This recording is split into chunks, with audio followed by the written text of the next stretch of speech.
Welcome to the Shreveport Connection with Tommy. This video is on your Monday Night Raw results, superstar spoilers, and birthdays, along with other wrestling news going around the world, such as NXT and what have you. As they did their spoilers, well, happy birthday goes to Maurice, January 21st. She had a birthday, January 22nd, Tully Blanchard. January 23rd, Alex Silva. January 24th, Mike Awesome. January 25th, Michelle McCool and the Honky Tonk Man. Samoa Joe posted the following on Twitter after AJ Styles debuted in the 30-man Royal Rumble match in Orlando, Florida on Sunday evening. At Samoa Joe, the pieces are now all in proximity and on the correct playing surface. I warned you it was all changing. Buckle up and get ready.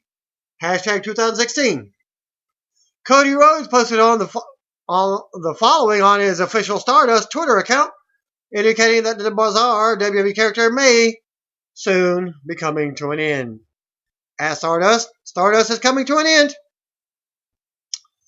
38 years ago today, Monday, Championship Wrestling from Florida presented Super Bowl of Wrestling from the Orange Bowl in Miami, Florida. The show took place a week after Super Bowl 12, won by the Dallas Cowboys, for anyone wondering. Thus the reason for the name. About 12,000 fans were in attendance in the show's main event. WWF Champion Superstar Billy Graham and the NWA World Heavyweight Champion Harley Race fought to a 1-hour draw in the best of 3 falls title unification match, with each man winning 1 fall in the match. Gorilla Monsoon and Don Curtis were alternating special referees for the bout, and you can see the video at the link. 21 years ago, WCW presented Clash of the Champions 30. WWE Network link. From Caesar's Palace in Las Vegas, Nevada. In a dark match, Brad Armstrong and Steve Armstrong defeated the Bunkhouse Buck and Dick Slater. Arn Anderson defeated Johnny B. Bad to retain the WCW World TV Championship. Alex Wright, Das Wonder Kid, defeated Beautiful Bobby Eaton. Harlem Heat of Stevie and Booker Ray defeated Stars and Stripes of Marcus Alexander Bagwell and the Patriot to retain the WCW World Tag Team Championship. Sting defeated Avalanche, and the Guardian Angel was a special referee. Hulk Hogan and Randy Savage. The Mega Powers defeated Kevin Sullivan and the Butcher. Well, that wasn't the Mega Powers then. 19 years ago, WCW presented Sold Out. WWE on the WWE Network link. From the 5 Season Center in Cedar Rapids, Iowa.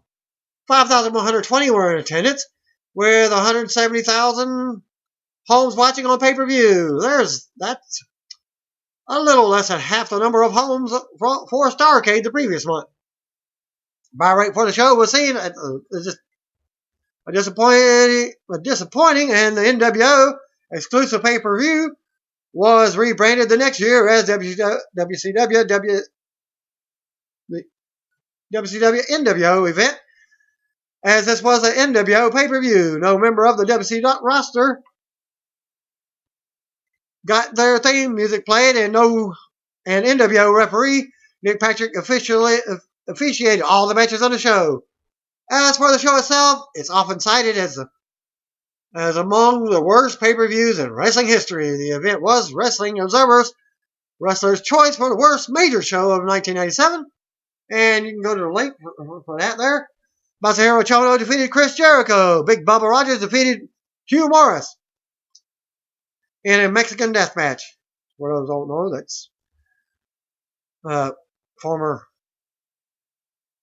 from WWE in the training center. Jeff Jarrett, Double J, defeated Mr. Wall Street. Buff Bagwell defeated Scotty Riggs. Scott Norton defeated Diamond Dallas Page by countout. The Steiner Brothers, Rick and Scott, defeated the Outsiders of Kevin Nash and Scott Hall to win the WCW World Tag Team Championships. The decision was overturned 2 nights later on Nitro after Eric Bischoff ruled the referee Randy Anderson was not authorized to officiate the match. Eddie Guerrero defeated Six in a ladder match to retain the WCW United States Championship. Hollywood Hogan and the Giant fought to a no contest for the WCW World Heavyweight Championship. The official release date for the new Baywatch movie was released this week. The film, which stars Dwayne "The Rock" Johnson, will officially hit the theaters on May 19th, 2017. Hall of Famer Adam Edge Copeland recently spoke with Slam Wrestling about his plans for WrestleMania 32 weekend, his recovery from wrist surgery in October, and more. And here are some of the highlights from the interview on recovering from his October 2015 wrist surgery. I need to get that right and rehab it and really go after it. It's always been my mentality with surgeries. Plus, it was in a cast, so there wasn't a lot I could do. I'm just now getting back on the horse. On the WWE Network series, the Edge and Christian show that totally reeks of awesomeness, they've given us a lot of range to just start writing stuff and come up with a lot of weird things. So far, nobody seems to be batting an eyelash. We'll see once it airs if we have that kind of freedom. As of right now, it's just been fun. It was a nice little dip of the toes back in after the surgery to do something creative again. On going to WrestleMania 32 weekend to film the show. I haven't been in a few years since they inducted me, actually just because I was always doing something. This year, I think we're going to try it and go out and do some filming for our show and just get it all in one fell swoop. Get some filming done with current guys that are on the roster because you don't want to ask them to fly up to New York on a day off.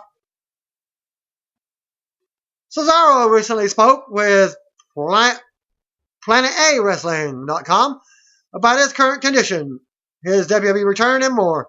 And here are the highlights from this interview. He comments on the Cesaro section. I think it's awesome. I'm very happy and very grateful because it's something that the fans started, and I feel I am part of it, and we are in this together. On his pick to win the Royal Rumble on Sunday, who he thinks will steal the show at WrestleMania 32. Obviously, this interview was done before the pay-per-view. The Royal Rumble is very difficult because obviously there are 30 people, and there are many superstars in it. I will say that whoever wins it will be a surprise. I don't think that it's going to be anyone to think that is a favorite. It will be a surprise. And who is going to steal the show at WrestleMania? Well, I don't know. It's the beauty of WrestleMania. You have to wait and see who is fighting. Who is going to give everything. On his recovery from shoulder surgery and when he plans to return. My recovery is going really well, so I hope to be back soon, but I do not know when exactly. I have to wait for the doctor. On the state of WWE's tag team division, since his absence, I see a quite strong division. The best team now is probably the New Day. I think they were so much fun to see. But obviously there are a lot of great teams out there. The Usos, the Ascension. On if he would like to return to action as a tag team star alongside Tyson Kidd when he makes his WWE comeback. Yes, definitely. Tyson Kidd is like a brother to me. On which NXT superstar he thinks should be promoted to the main roster and why. That's a really difficult question, he says. I do not think I can pick one because it always depends on how they are brought up to the main roster. Some think it will be a great success and do not know why they are not. And others you think they are going to be there and they are. So I think the timing is the key. And then all you have to ask yourself is, that person will be able to survive in WWE? On who his dream match could be against and why. My dream would be fighting against whoever the WWE World Heavyweight Champion was at WrestleMania. On if he would like to be managed by Paul Heyman when he makes his WWE return. Well, let's leave that aside. Paul Heyman has one thing on his mind, and that's Brock Lesnar. I'm not willing to be the number 2. I'm number 1. So no, definitely not. WWE is in Orlando, Florida, at the CFE Arena for NXT tapings from Friday night. Bill DeMott, who was in the audience who resigned from his position as the head coach in WWE NXT last year. Dark match, La Sombra defeated Rich Swann. Episode number 1. Spoiler, singles match, Baron Corbin defeated Johnny Gargano with the end of days. And Johnny Gargano was still competing for Evolve. Tag team match, Hype Brothers defeated 2 jobbers. Singles match, Alexa Bliss defeated Cameron. Singles match, Elias Sampson defeated Jesse Sorensen with a neckbreaker. Jesse Sorensen is still with Evolve as well. Women's title match, Bayley defeated Carmella. After the match, Eva Marie and Nia Jax run down to attack the 2 girls. Asuka walked down to make the save to even up the score to end that episode. Episode number 2, but they may change it around. Being Baron Corbin. Yada yada. Those might be my predictions. Episode 2, 8-man tag action. Enzo and Cass and the American Alpha defeated the Mechanics and Blake and Murphy. Singles action, Asuka defeated Deonna Purrazzo. Another singles match, Ty Dillinger defeated Alex Riley. Number 1 contenders match for the NXT title, Finn Balor versus Samoa Joe, ended in a double pinfall. Oh, will Samoa Joe get a rematch? Just wait. Episode 3, tag team title match, Chad Gable and Jason Jordan defeated Blake and Murphy. Singles action, Apollo Crews defeated Beth Busick. Singles match again, Tommaso Ciampa, who was also wrestling for Evolve, defeated Bull Dempsey by submission.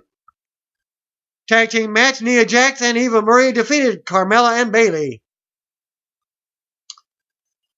Episode 4, tag team match, the Evolve Villains defeated 2 jobbers.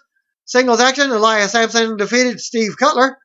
And other singles match, Emma defeated Santana Garrett. I'm waiting for her to come to the main roster too, because she's a damn good wrestler for the Divas division. And William Regal introduced Austin Aries for your main event, who marked his NXT debut. Aries was then attacked by Baron Corbin from behind on his way down to the ring and got beaten down. And there's a video of that. For that, Aries was introduced by NXT General Manager William Regal during the taping for the March 2nd episode of the show, only to be attacked by NXT veteran Baron Corbin as he was making his way to the ring. Tyson Kidd commented, very happy for him getting his opportunity to shine. He comments on Austin Aries. Cream rises, and there's a link for him as well at Austin Aries.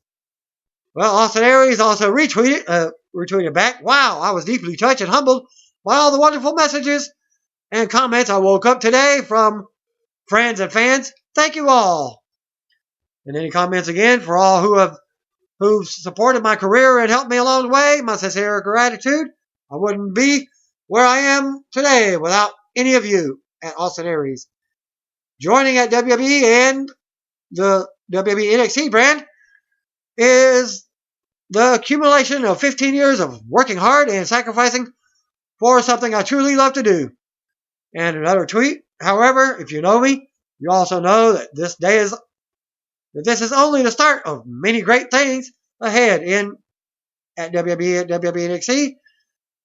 Hashtag we are NXT, and I am hashtag TGMTEL. On his last tweet, you should probably go to at WWE Shop and get my new swag, which is probably a t-shirt or something. Hashtag ambition and vision. Hashtag we are NXT. Hashtag TGMTEL. Hashtag Austin Aries. And I'll show you a picture of his t-shirt right behind me there. Also commented Daniel Bryan. Daniel Bryan tweeted, this is awesome, in response to WWE's official announcement on Austin Aries debuting in NXT on Friday night tapings in Orlando. Austin Aries also tweeted back, thanks at WWE Daniel Bryan. You know what would be awesomer? Testing the limit 2. 3 out of 5 falls. 90 minutes. Hope to see you back in action soon. If you're not familiar with that, try go to ringofhonor.com. Kofi versus Xaviar. Playing a video of Street Fighter 4 on Up, Down, Down on YouTube.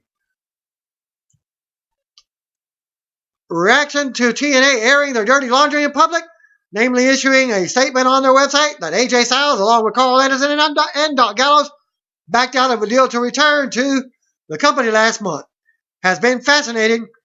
TNA didn't help themselves with their vague and confusing phrasing of what transpired, claiming that the handshake and written deal between the three wrestlers and TNA was agreed upon and signed by all meeting on December 14th. This allowed the wrestlers to save face by having their representative quickly point out that no formal contract was ever signed. However, it's important to note that so far, they haven't publicly denied signing a non-binding precursor to a finalized contract, like a letter of intent, deal, memo, or term sheet.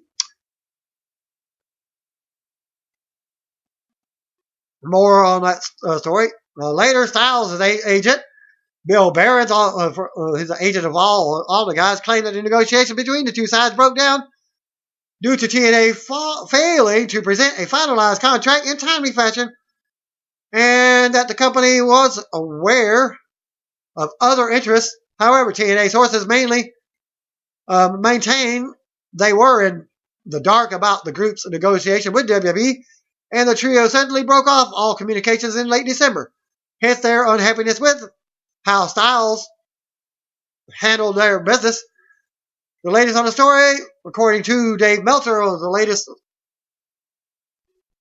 his latest Wrestling Observer radio show, is how AJ Styles' friends are surprisingly furious at the TNA for the timing of their expose of his allegedly duplicity, fearing it could jeopardize his rumored debut in the Rumble match, going so far to brandish Dixie Carter, a woman scorned. Most of the people in wrestling that I have been in contact with that are close to this story, or not even close to this story, just are very negative on TNA for how they portrayed this and just doing it and the timing of it doing right before the Royal Rumble, because obviously they are under the impression that AJ is going to debut as a Rumble, and they were trying to screw that up by putting doubt on, by claiming that they had something signed with them. That's kind of the feeling. It was like a woman scorned. Very much that's the wording, a woman scorned type of thing. I won't disagree that the calculated timing of TNA's revelation was in poor form, clearly designed for maximum damage and public embarrassment. But what does Dixie Carter's gender have to do with all this? The sexist language used to demean Carter is equally as uncalled for. As far as the dirty moves go within professional wrestling, it isn't close to making sure CM Punk received his WWE termination papers on his wedding day, a vile act, but not one that anyone would denigrate Vince McMahon's gender for. In fact, he'd likely be praised internally for his masculinity and acting like an alpha male, exposing the hypocrisy that still pervades the business. Unfortunately, professional wrestling is still vengeful industry where the knee-jerk reaction to being wronged is to issue a receipt. Dixie's receipt for, in her mind, AJ Styles is acting in bad faith by using TNA's offer as a leverage to get a better deal for WWE. Was to publicize at the most detrimental time possible his treachery. The receipt for this by AJ's side is to depict Dixie's vindictive pretty Jezebel, because we all know hell hath no fury like a woman scorned, right?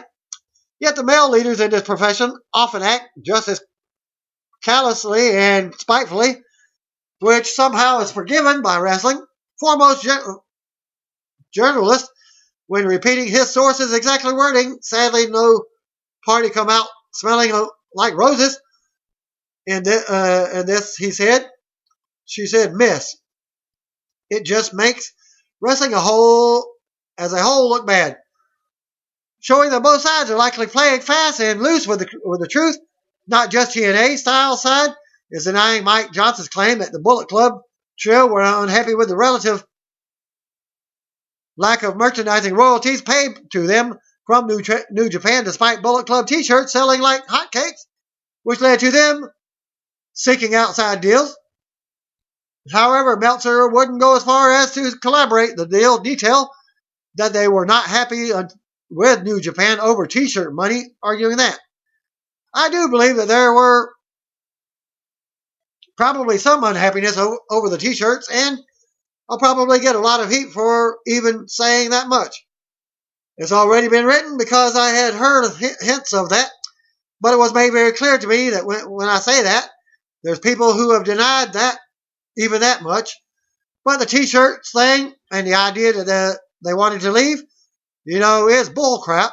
So that I think was done to, screw them in a way and make kind of further bad feelings with New Japan, because, with any of them leaving, there's always a little bit of bad feelings when you leave, especially with Carl, who was nobody, who was there for years and years and years and a year, and got to a certain level. AJ, who they revitalized his career, but it's still business, and none of them did anything wrong, and it's the fact that 4 guys gave notice at the same time. That's a hard blow because it screwed up New Japan's business. The way they book months in advance, it screwed up a lot of plans. So it would be very easy to have New Japan be mad. Also believe the Styles was upset with New Japan over the lack of compensation for Bullet Club t-shirt sales, because I had heard the story from a non-TNA source long before Mike Johnson made it public. Likely because they were privately griping about it so much.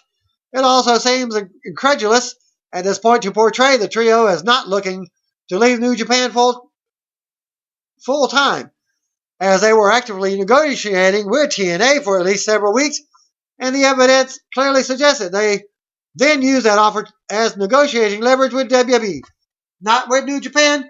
There's nothing wrong with that per se, but it seems that misleading narratives have been and are still being pushed by both sides.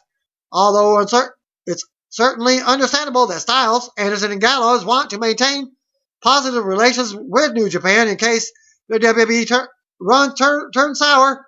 Maybe their side shouldn't have banked on TNA holding their tongues and being able to control the media narrative. After all, they certainly didn't try to maintain positive reactions with TNA. If they believe they did, then they failed spectacularly. But ultimately, this was a battle of perception that TNA was always going to lose. They've made so many high-profile missteps in the past. There has been so many examples of alleged talent mistreatment, and their brand is so toxic that this was a public fight, and they shouldn't have picked. Outside their most diehard fans, no one was going to back TNA management in this war of words, because they'd rather see AJ Styles making big money in WWE, even if not used to his fullest potential, than slumming it again in TNA. People will ignore the sexism of AJ's backers, just like they ignore AJ's own ugly traits, because it's so hard to root for TNA with their track record. MLW was teaming a big surprise for last night's Rumble that they claimed was bigger than AJ Styles' debut. They're standing by the story, but now say it will happen on tonight's Raw. Apparently, the reason 2016 Rumble match didn't feature returning legends, as become the norm, was because they felt it wouldn't make sense to bring in older names with the WWE title on the line. Looks like WWE is not moving Becky Lynch out of the Divas title feud right away, as word she'll be a part of a triple threat match at the Fastlane with Sasha Banks and Charlotte. No schedule for Tyson Kidd's return to the ring, but Cesaro recently told a fan it would be at least 6 more months. Joey Styles reported all episodes of ECW Hardcore TV and TNN are being prepped for upload onto the WWE Network. Delays were due to the promotion's use of unlicensed music for entrance themes. Before walking through the curtain in Orlando on Sunday night, January 24th, AJ was dropped off in an SUV and stashed away in a bus to get ready for his WWE debut. In the process, WWE cameras caught up with him. A few words about his big night. You can catch on the video here, the video link. Does the opportunity get much better than that? I have just as much right to be the WWE champ as anyone else in that ring, and I'm going to take the advantage of it. You can check out more comments of his first in-ring action from the sports entertainment giant, and get ready for more of the phenomenal on WWE screen starting tonight, such as in this video.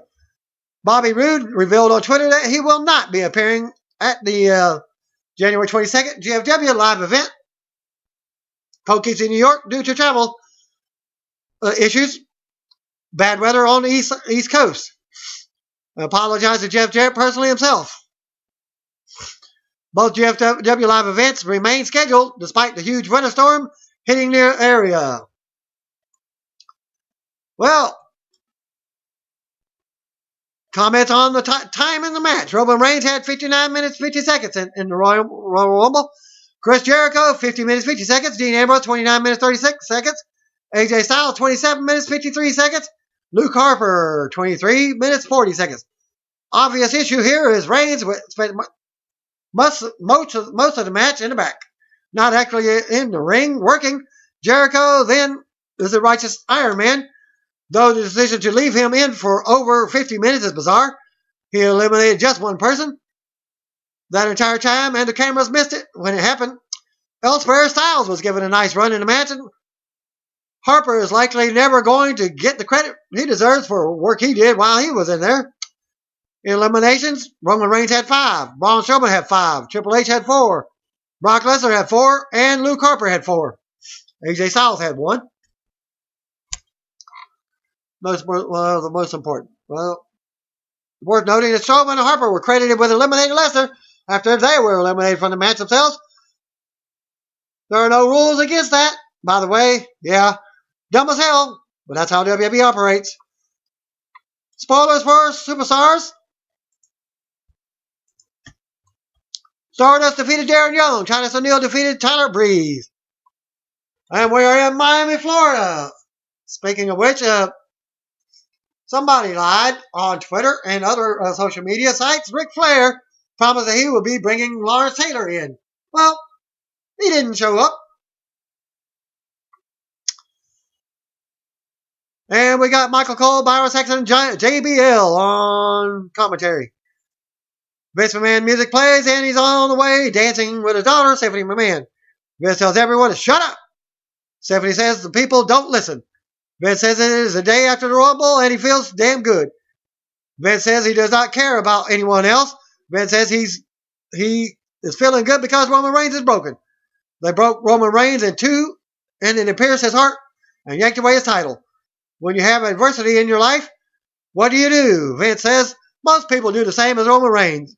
You tuck your tail between your legs and you whimper off.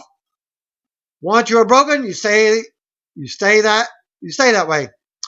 Vince says he is not out here to gloat or praise his son-in-law. Vince says he has a confession to make. Vince says this is tough for him. Vince says he enjoys the misfortune and misery of others. That is why he enjoys coming out here every week. He knows you are broken down and miserable. No one is more miserable than Roman Reigns. He says Roman is going to stay that way. Again. Stephanie says if you have to get things done, you have to do it yourself. They pulled off one of the greatest coups, or she said coups in WWE history, such as COO. You were sure that Roman was going to overcome the odds. For sure, Roman was going to win. If not, Roman, Brock Lesnar, maybe Dean Ambrose. Some of you thought AJ Styles. You live in a fantasy world. They had you eating out of the palm of their hands because they knew number 30 would be the game. The crowd chanted for AJ Styles as Vince says he doesn't care because he would end up at the bottom of their shoes. Stephanie says nobody holds a candle to her husband. He works harder than anybody else on the roster. He's a businessman. He's an His intellect, acumen, and IQ are great. Not only is he the cerebral assassin, he is the WWE champion. He is a standard bearer and measuring stick. No one can hold a candle to her man, and she brings out Triple H. Hunter comes out in a suit, and he has a WWE title around his waist. Hunter makes sure to do the game fountain in the ring. Vince wants everyone to bow down to the king. Doesn't happen. Hunter says it's good to be the king. Hunter says that he has to hand it to one person from last night. That person is Roman Reigns. Roman Reigns could be one of the most amazing athletes he has seen. He could be that. Today he is not. Roman Reigns lacks one thing, respect. Roman does not respect anything. He is an arrogant and cocky. Roman is great, but Roman needs to learn his place in life. He could put up with the fact that he thought he was better and his disregard for authority. He could not deal with Roman's disrespect for Vince McMahon. Hunter said that this man might as well be God because he created this. Hunter says until his dying breath, it is his religion and law. He will be damned if anyone will disrespect his religion. Some might ask why, after all you have done, do you need to be the champion? You have a great career that is Hall of Fame worthy. You have transitioned to the boardroom. Hunter says he does not need to be WWE champion, but he wants to be champion. People like Roman Reigns want to be champion, but they don't deserve. Until he says so, he will be the WWE champion. Until everyone back there and out here learns some respect, he will be WWE champion because he says so, and there isn't a thing anyone can do. That includes Roman Reigns. Vince tells people to shut up as the crowd gets chanting for Roman. Hunter says that disrespect leads people to like Roman Reigns down the path they are on. It is a path called destruction. People like Roman will conform, or they will simply cease to exist. Stephanie asks who will Hunter teach a lesson to about respect at WrestleMania. Stephanie says that they will be evaluating the talent tonight. They will announce the main event of Fastlane, and the winner will face Triple H for the WWE Championship at WrestleMania. Michael Coleslaw mentions the Twitter and the possible return of a major star. I was surprised at who it was myself. No, it's a movie star. Michael Cole mentions the WWE again, the return of a star. We see Chris Jericho versus AJ Styles later tonight, as they advertise. Go to commercial. Dolph Ziggler versus Kevin Owens up first. Ziggler starts off with a super kick and a near fall. Owens rolls to the floor, and Ziggler attacks Owens on the floor. Owens sends Ziggler into the ringside barrier, and he returns to the ring. Owens doubles over while waiting for Ziggler to get back into the ring. Owens nails the forearm and punches followed by kicks. Ziggler comes back with a kick and a drop kick. Owens rolls to the floor as we go to commercial. Back for the break, Ziggler punches Owens, but Owens gets a near fall. We see footage from the commercial break when Owens ran Ziggler ding first into the ring post. Crotch shot, as the reporter said. In this, Ziggler punched Owens while Owens has Ziggler in a side headlock. Ziggler has a super kick blocked, and Owens with a punch. Owens goes shoulder first into the ring post, and Ziggler nails the famouser for a near fall. Owens gets Ziggler on the shoulders, but Ziggler turns it into a sleeper. Owens backs Ziggler into the turnbuckles to break the hold. Owens backs Ziggler into the corner a second time. Owens misses a cannonball, and Ziggler misses a stinger splash. Owens with a German suplex, but he runs into a super kick. Ziggler gets a near fall. Owens kicks Ziggler while he's on the mat.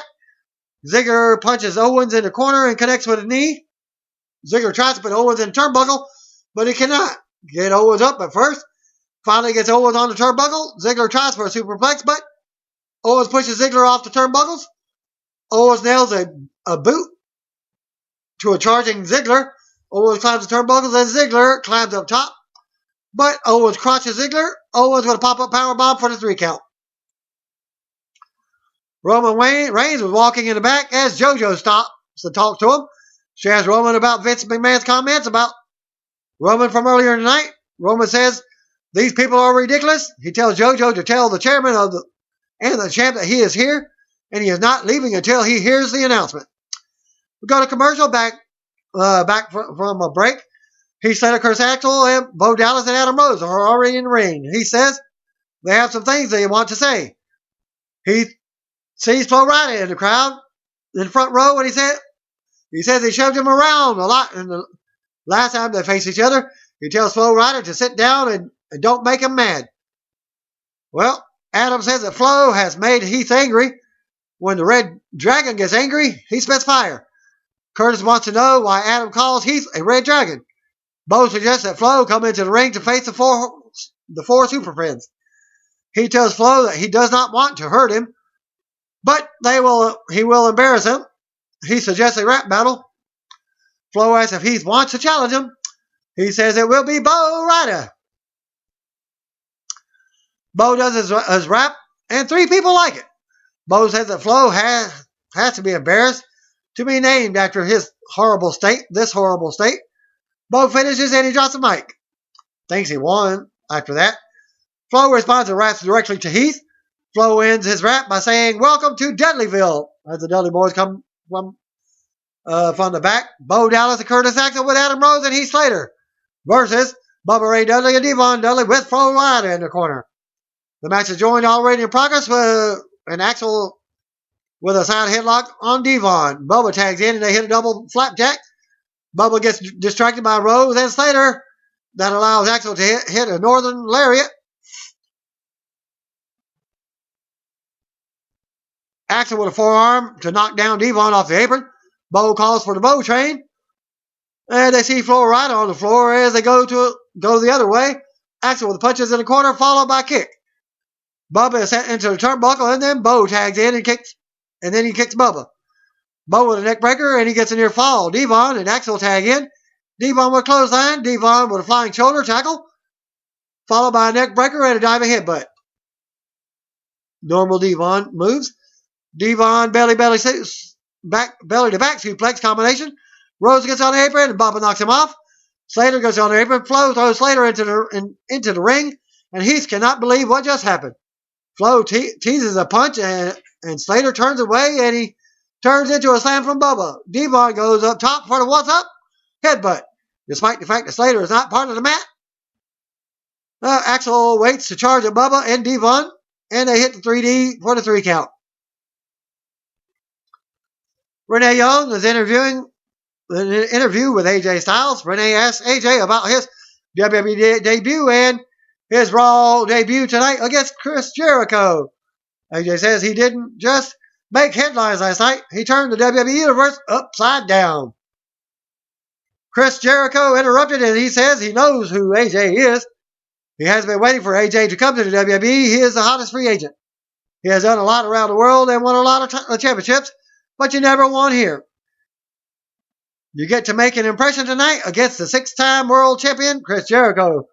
Chris welcomes AJ to the big leagues and gives him a tap of respect as we go to commercial. Back from the break, and we're told about the story involving Nikki Bella's neck injury. Chris Jericho versus AJ Styles. Up next, they lock up and they go into the corner and then go around the ring. Styles with a clean break, and Jericho has something to say to Styles. They lock up and Jericho with a side headlock. Jericho with a wrist lock and Styles with a reverse arm drag. Jericho with a knee and chop. Jericho with a back elbow. Styles with forearms. But Jericho with an elbow. Styles with a flying clothesline. Styles gets an elbow, but Jericho with a shoulder and a chop in the corner. Jericho with an Irish whip and a clothesline in the corner. Jericho with another Irish whip, but Styles goes outside to the apron. Jericho with a springboard drop kick to Styles to send him to the floor. Jericho with a suplex. Styles with a punch and a chop. Styles delivers his own Irish whip, and Jericho knocks down Jericho with a boot. Jericho with a missile drop kick to Styles for his comeback, and Styles with a chop and a side headlock. Styles with a phenomenal drop kick, and Jericho goes to the floor. Styles goes to the apron, and Jericho trips AJ, and AJ falls on the apron as we go to commercial. Back from the break. Jericho has a reverse chin lock on. Styles with an elbow as they both go for a crossbody. And I think neither one of them knew which way the other one was going, so they just did whatever, and they both go down. Jericho punches Styles, and Styles punches back. Styles with a slap and a back fist and a clothesline. Styles with a flying clothesline into the corner. Jericho escapes from Styles' shoulder. Jericho chops with a wall to Jericho, but Styles escapes. Styles with a neck breaker for a near fall. Jericho with a Northern Light suplex for a near fall. Styles bridged to avoid a pin. And Styles with a backside for a near fall. Jericho with an enziguri. Jericho gets a near fall. Jericho chops Styles and an Irish whip. Styles with a kick, and he goes to the apron for a phenomenal the 5-arm. And he gets a near fall. Jericho with a punch to Styles, and then Jericho blocks a Rana attempt, and Jericho with the walls of Jericho. Styles tries to get to the ropes, and he is able to eventually get there. Styles with a Pele kick, and he rolls Jericho over. Styles goes up top, and he misses a frog splash, but Jericho moves out of the way. Jericho nails the lion top, but Styles gets his knees up. Styles sets up for Styles clash, but Jericho counters. Styles counters with a sunset flip, and then drop Jericho down for a near fall. Styles with a sunset flip for the 3 count. After the match, Styles offers his hand to Jericho, and Jericho does not move. AJ gets closer to Jericho, and he offers his hand. Jericho thinks about it, and he shakes it. Tries to walk away. Jericho pulls AJ close, and he says something before leaving. We get a large black limo coming in the back to a commercial. We're back, and we see a French commentary team at ringside tonight. Sasha Banks versus Becky Lynch. Sasha has something to say to Becky, and she pushes her before Becky takes Sasha down with a double leg takedown and a punch. Becky sends Sasha into the turnbuckles and connects with a double jump side kick. Sasha drops Becky on the top rope and sends her into the turnbuckles. Sasha kicks Becky in the corner. Sasha gets a near fall. Sasha with a neck vice. Becky with an arm drag. And then gets a near fall with a roll up. Becky with a forearm and a European uppercut and a clothesline. Becky with a leg lariat. Becky with a flying forearm into the corner, followed by an exploder. And she gets a near fall. Sasha sends Becky into the turnbuckle. Sasha puts Becky on the middle rope and hits a double knee strike and gets a near fall. Becky with a cross arm bar on Sasha, but Sasha gets a near fall with a roll up.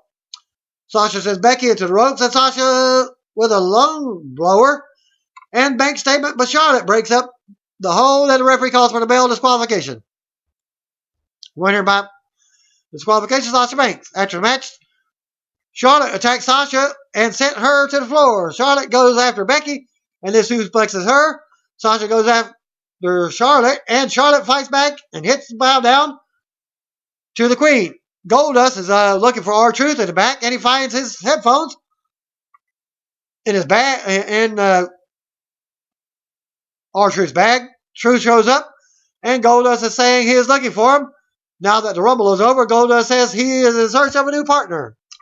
Truth says he's a married man. He says there is nothing wrong with that, but he doesn't swing that way. Whatever floats your boat, or toot your horn.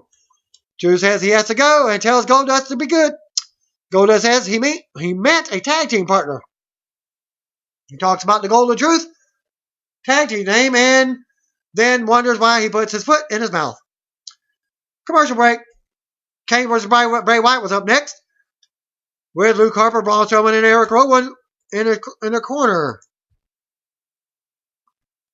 They lock up Kane with a side headlock and a shoulder tackle. Wyatt with a headbutt and kick. Kane punches Wyatt and snaps Wyatt and follows up with a drop kick. Kane grabs Wyatt by the throat, but Wyatt is on the apron, and he drops Kane's arm on the top rope. Wyatt hits Kane from behind. Commercial break. Back from the break.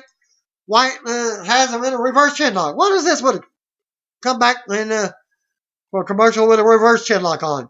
Kane with punches and a jawbreaker to Wyatt. Wyatt with a crossbody. Kane with an DDT and a splash in the corner. Kane with an Irish whip and splash followed by a side slam for a near fall. Wyatt with a Uranagi after escaping a choke slam attempt, and Wyatt gets a near fall. Kane gets a boot to Wyatt, and he sets up for the choke slam, but Wyatt goes to the floor. Kane punches Rowan on the floor and sends Wyatt back into the ring. Kane knocks Harper off the apron. And Wyatt with a clothesline. Wyatt sets for Sister Abigail, and he hits it for the 3 count. Winner of the match, Bray Wyatt. After the match, Wyatt's around Kane, and Strowman picks up Kane and chokes him out. Harper Rowan with a double choke slam. We see the limo one more time, and Rich Brennan is going to interview the limo. Whoever's in the limo. And we're back, and Rich Brennan is going to get answers from the limo, or whoever's in the limo. Knocks on the limo window, and the door opens. And who is in the limo? The Miz. Miz has the most must-see WWE superstar is back on Raw. It has been 3 weeks. Social media has been buzzing, and a pickup truck arrives, and it's none other than The Rock, who emerges from the truck. I've shown you a picture of his truck before, and it's the same truck. It's who wants to know who the hell he thinks he is? He stole the spotlight tonight, just like he did. Rock tells Miz he looks like the Flying Nun and tells him to park his truck like a valet.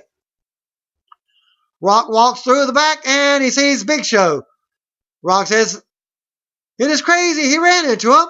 Rock says he was watching the Royal Rumble when Rock won after eliminating Big Show. Rock says he agrees with Show and Show should have won.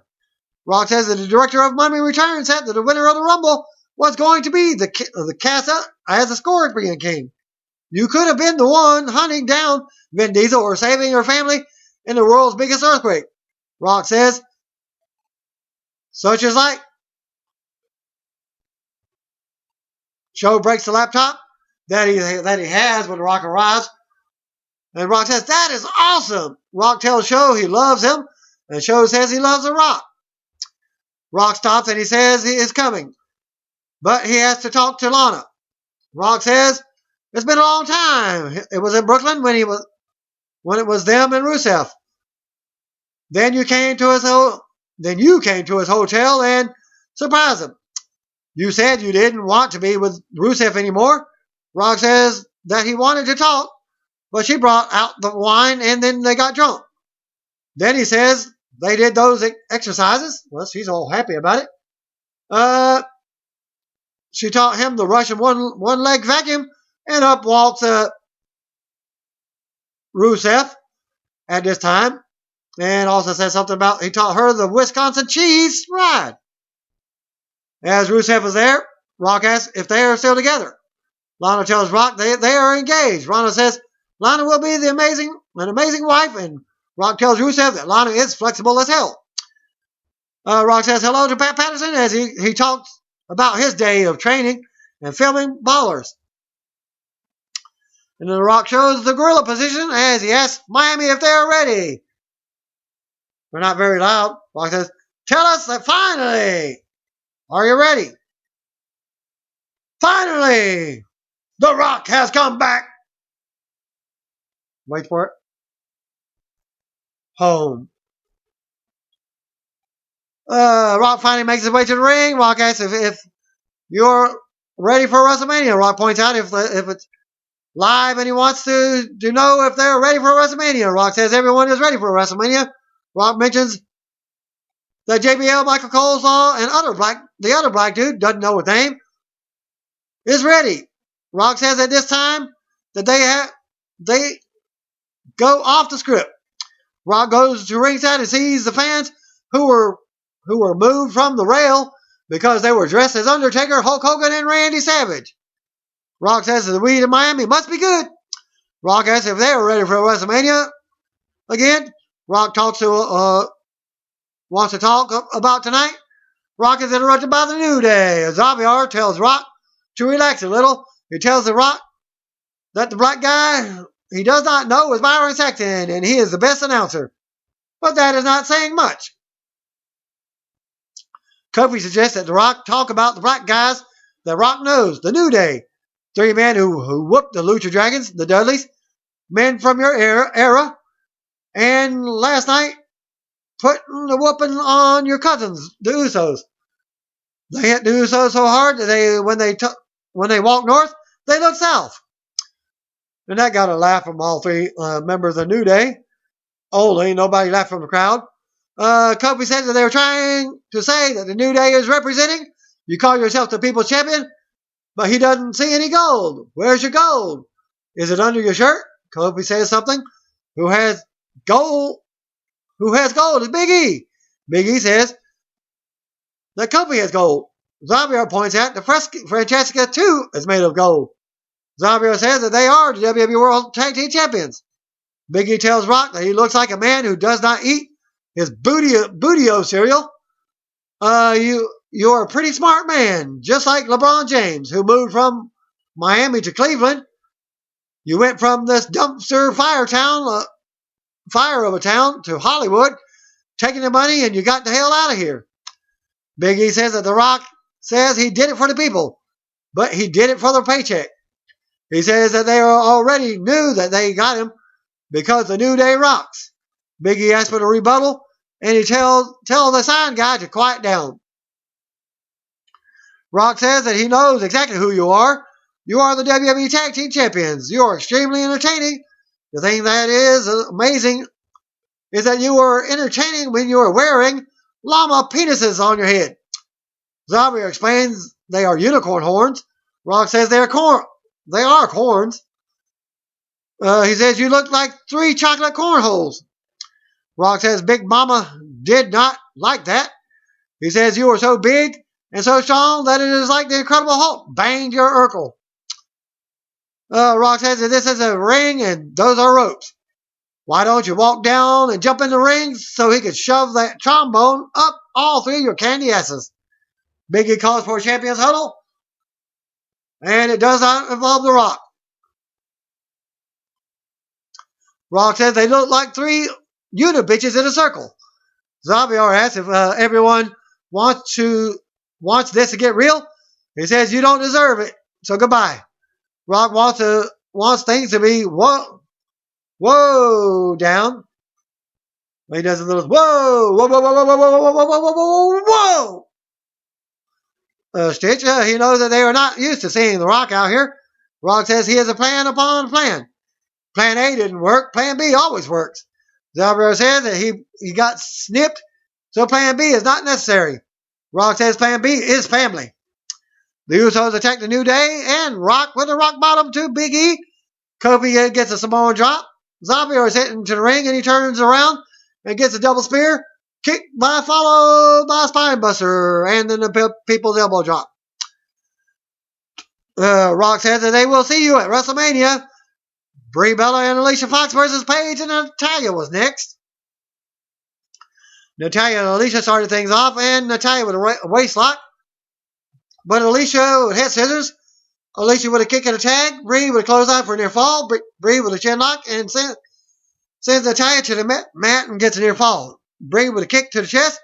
Brie with a drop kick, and it's time for the Brie mode running knee. But Natalya moved, and Brie appears to have hurt her knee. Paige tagged in, and she hits a thrust kick on Brie, followed by a running knee in the corner. Paige with a knee to the head, and she gets a near fall. Paige delivers a PTO, but Alicia kicks Paige.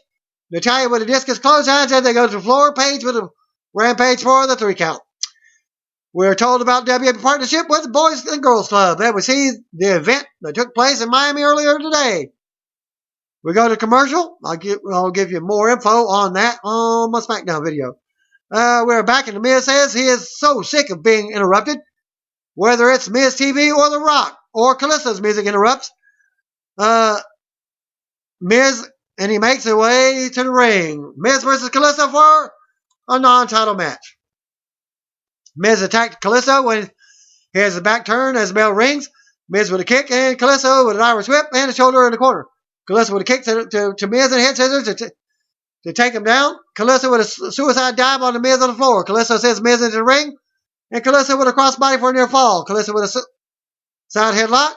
Miz with a side headlock of himself and a shoulder tackle. Miz mocks the lucha gesture. Kalissa with a takedown and a front face lock. Miz with a back body drop, and Kalissa lands on his feet as he hits a drop kick. Miz hits Kalissa into the apron. Kalissa with a kick and a springboard crossbody for a near fall. Miz goes to the floor. We go to commercial back for the break. Miz pulls Kalissa to the mat. Part of Kalissa's mask comes off. We see Miz pulling off the turnbuckles during the commercial break. Kalisto with a Lisso kick, but Miz with a clothesline for her fall. Kalisto with punches, but Miz reality check, but Kalisto avoids the second neck breaker and gets a near fall with a backside. Miz gets a near fall, and Kalisto gets a near fall of his own. Miz focuses on the fans, and that allows Kalisto to recover, and he kicks Miz in the head a few times. Kalisto goes to the apron, hits an insecurity. Kalisto springboards with a springboard seated splash, followed by a springboard corkscrew crossbody for a near fall. And Kalisto with a kick as Miz blocks a Rana attempt.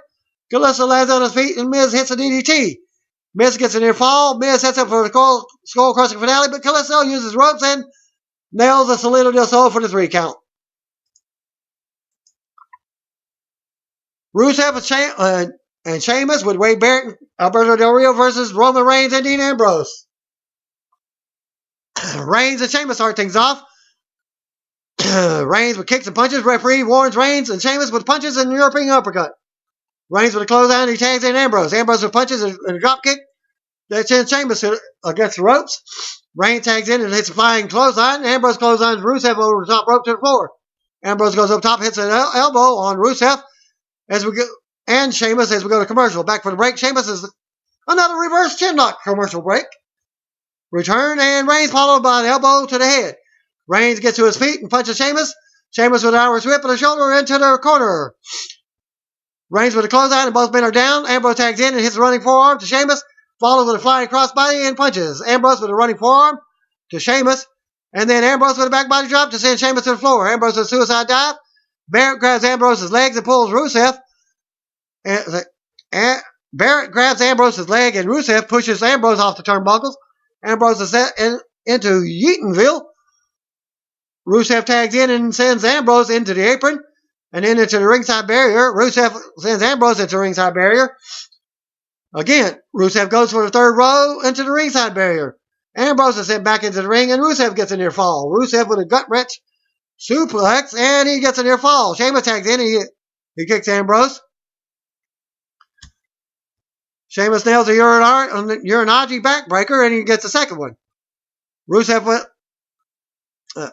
Sheamus sets up for the third one and he hits it.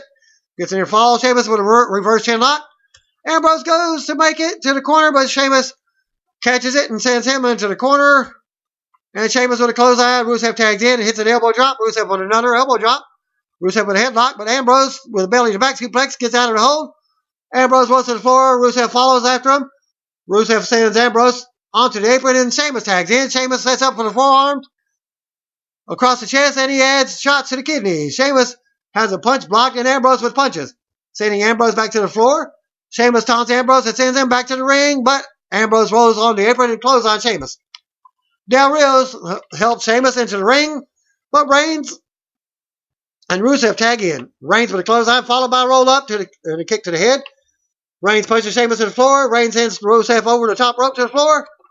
Reigns sets up for the Superman punch off the steps, but Sheamus moves. Reigns with a Samoan drop. Reigns with a juggernaut broad jump drop kick to Rusev. Reigns with a never-ending story, followed by a punch to the face to take Rusev down. Reigns sets up for the Superman punch, and Del Rio and Barrett distract Reigns to allow Rusev to get a few kicks. Sheamus tags in and hits a brogue kick, but Ambrose makes a save. Rusev is sent over the top rope to the floor. Ambrose with a running elbow drop off the apron. Reigns with a spear for the 3 count. After the match, Ambrose pulls off the cover of the announce table. Reigns sends Rusev into the ring steps. Ambrose picks up Rusev and puts him on the announce table. Ambrose picks up Rusev and gives him to Rusev for a powerbomb through the announce table. Stephanie McMahon's music plays as she goes to the stage. It was impressive, and see the Authority does what is best for business as she makes her announcement. Stephanie reminds us that her husband will face the winner of the main event at Fastlane. It will be a triple threat with Roman Reigns versus Dean Ambrose versus Brock Lesnar. As it goes off the air, there's a video, a picture I'll show of Miz. What happened with Miz driving The Rock's car or truck, and also something about Renee asking The Rock about another cousin of his, NXT diva Nia Jax. Thanks again. Peace out. See you on, baby.